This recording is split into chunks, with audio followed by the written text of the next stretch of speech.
What is natural wine? Well, the truth is that it is really hard to define. Even the world's major natural wine festivals and governing bodies struggle to agree on even the basics of what makes a natural wine. Now, the reason for this is because, for the most part, what makes natural wine is more about a vibe or a philosophy than a set of rules. But in the context of modern phenomena like consumer rights or laws against false advertising, sets of rules really can be quite useful. Some might say in the modern age, the best substitute for a vibe is a set of rules.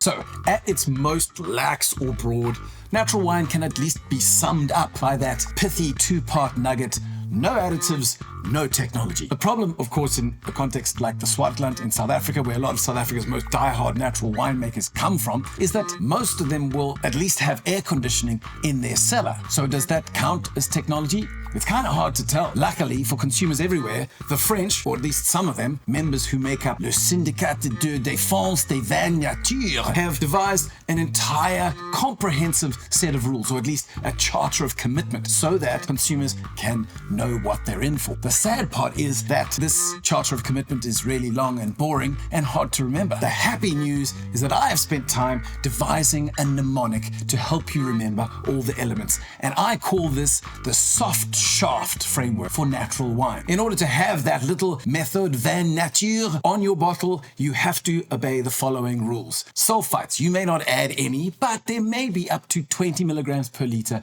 of naturally occurring sulfite in the wine. Next up, you need to use all organic fruit, and you certainly cannot engage in any sort of flash pasteurization or thermovinification, in case you thought that was okay. Then, your ferments need to be spontaneous. Absolutely no yeast is allowed to be added, and the fruit that is fermenting has to be hand picked. And we already said you can't add yeast, but actually you can't have any additives at all. That means no more yeast nutrients, no sugar, no acid added. And then towards the end, filtration has to be kept to an absolute minimum. No brutal invasive filtration techniques like reverse osmosis, and definitely finally no tangential filtration. So there it is, my soft shaft on natural winemaking. Now, the reason that we're talking about natural wine is because today's Hand Drink Solo wine of the day really does embody the very sort of winemaking ethos that dwells in between all the rules that we outlined above. That is L'Equinox Wines to Maike and all the rest, skin macerated Chenin Blanc,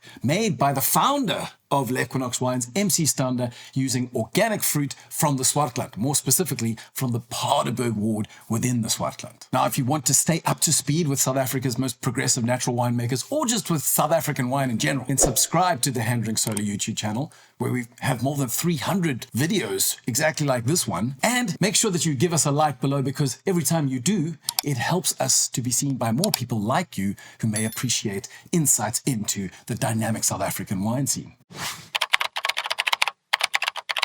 L'Equinox Wines was founded in 2018 by the Namibian-born viticulturist and winemaker MC Stander, although his first vintage came out in 2019. MC had spent a decade making wine all over South Africa, working for really big producers in Stellenbosch and also working for far smaller independent producers. During that time, he really felt his heart being tugged more and more towards the natural wine ethos, or at least the minimal intervention end of the spectrum. Most notably, he was strongly influenced by winemakers like Craig Hawkins from Testalonga and Jurgen Goos from Intelligo Wines. Currently, MC doesn't own any vineyards, but he leases vineyards and works with producers that all operate according to an organic ethos, or mostly. He says he's at 95% of his fruit being organically sourced and moving fast towards that 100% point. In the cellar, MC's winemaking ethos definitely fits within the broader natural winemaking nugget of no additives and no technology, which means for him, he never adds yeast, he never adds acid,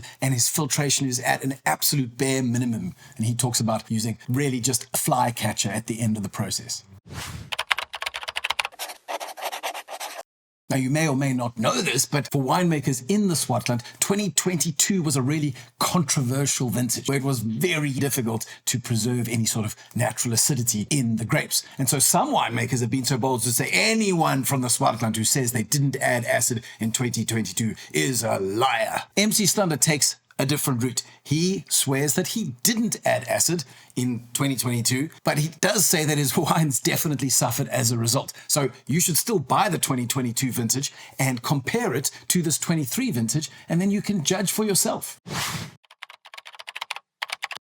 Now, if you've ever seen L'Equinox wines on shelves in specialist wine stores, then you will have encountered these incredibly creative labels that MC puts together for his range. But as you will have deduced from my notes above, his creative process definitely doesn't just remain on the surface. This particular label shows the rendering of a Strava tracker image of a hiking route taken by someone to commemorate the death of their friend. What does it all mean? In MC's mind, this label is not only dedicated to Maike, who died many years ago, but also in the present sense to commemorate loved ones who have been taken from many of us sooner than they should.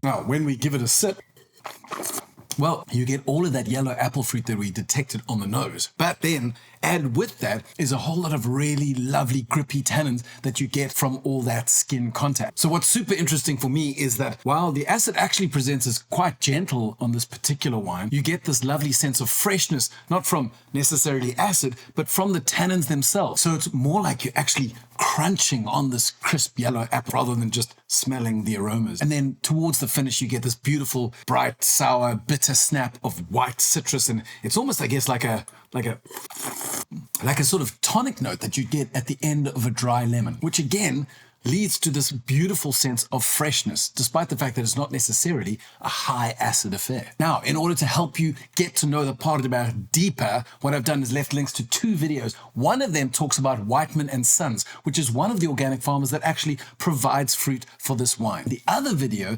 details the work of winemaker Samantha Suddens and her range Vine Venom, and I think she's an enormously exciting producer, and you also need to get to know her stuff.